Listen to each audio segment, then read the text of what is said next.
ইতিমধ্যে TS enterprise নামৰ যিটো প্ৰতিষ্ঠান আছে এই টিএছ এণ্টাৰপ্ৰাইজৰ প্ৰতিষ্ঠানৰ স্বত্বাধিকাৰী হ'ল তফিজুল ইছলাম হাজৰিকা নামৰ যিজন স্বত্বাধিকাৰী। আচলতে এই স্বত্বাধিকাৰীজনে জনস্বাস্থ্য কাৰিকৰী বিভাগৰ অন্তৰ্গত শিৱসাগৰৰ নপাম বাৰুৱতী আৰু খেলুৱা ইতিমধ্যে 2টা স্কিম পানী যোগান আঁচনি তেওঁলোকে টিকা লাভ কৰিছিল।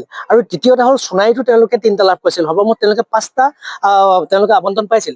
ইতিমধ্যে যিখিনি কাম কৰিলে আমাৰ শিৱসাগৰ আণ্ডাৰ খেলুৱা আৰু নপাম বাৰুৱতীত যিখিনি কাম কৰিলে তাতে তেওঁলোকে নকল চিপেট ব্যৱহাৰ কৰি পেলাই তেওঁলোকে ইতিমধ্যে বিল আদায় কৰি দিলে।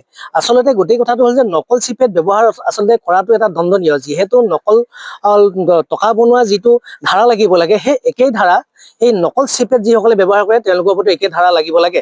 আৰু এই তফিজুল ইছলাম হাজৰিকা নামৰ ব্যক্তিজনে নকল চিপেট ব্যৱহাৰ কৰি ইতিমধ্যে বিল তেওঁলোকে আদায় কৰি লৈ গৈছিল। আৰু এই নকল চিপেট ব্যৱহাৰ কৰিবলৈ তেওঁলোকে সুবিধা ক'ত পালে? নকল চিপেটৰ ব্যৱহাৰৰ ক্ষেত্ৰত কোনে তেওঁলোকক সহযোগ কৰিলে? আচলতে শিৱসাগৰ জনস্বাস্থ্য কাৰিকৰী বিভাগৰ বহু বিষয় ইয়াৰ লগত জড়িত আছে। ইয়াতে SDO, SO, ইঞ্জিনিয়াৰ সকলো জড়িত হৈ আছে। সকলো জড়িত হৈ সকলোৱে কেৱল টকাৰ লোভত আচলতে তেখেতৰ পৰা টকা খাই পেলাই নকল চিপেটতে তেওঁলোকে ইতিমধ্যে ধন মুকলি কৰি দিলে।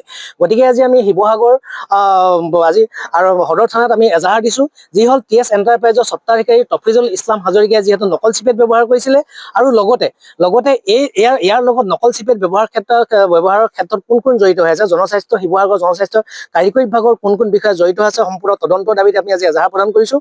আৰু এই এজাহাৰৰ দাবীত আমি মানে এইটো বিচাৰিছোঁ যে তফিজুল ইছলাম হাজৰিকা ইতিমধ্যে গ্ৰেপ্তাৰ হ'ব লাগে আৰু জেল হাজতলৈ প্ৰেৰণ কৰিব লাগে। ভৱিষ্যতে যাতে নকল চিপেট ব্যৱহাৰ কৰিব নোৱাৰে আৰু কোনো ধৰণৰ প্ৰতিষ্ঠানে যাতে এনেকুৱা 2 নম্বৰী কাম নকৰে, চৰকাৰক ফাঁকি দি নকল চিপেট ব্যৱহাৰ কৰি এনেকুৱা কাম যাতে নকৰে। আৰু এই জনস্বাস্থ্য কাৰিকৰী বিভাগৰ যোন বিষয়ে জড়িত আছে তেওঁলোকক আঁতৰলৈ আনি গ্ৰেপ্তাৰ কৰি জেল হাজতলৈ প্ৰেৰণ কৰিব লাগে।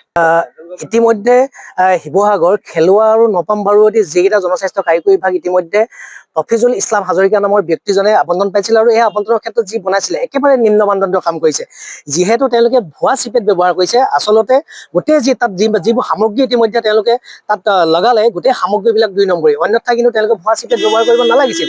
যিহেতু ভুৱা চিপেট ব্যৱহাৰ কৰাৰ কাৰণে যিহেতু তেওঁলোক গ্ৰেপ্তাৰ হ'ব লাগে তেওঁলোক। আৰু দ্বিতীয় কথাটো হ'ল যে নিম্ন মানদণ্ডৰ কামো আৰু ইতিমধ্যে কৰিছে। চিপেট পৰীক্ষা নকৰাকৈ জনস্বাস্থ্য কাৰিকৰী বিভাগৰ বিষয়াসকলে কেনেকৈ তেওঁলোকক বিল আদায় দিলে ইয়াৰো সম্পূৰ্ণ তদন্ত হ'ব লাগে।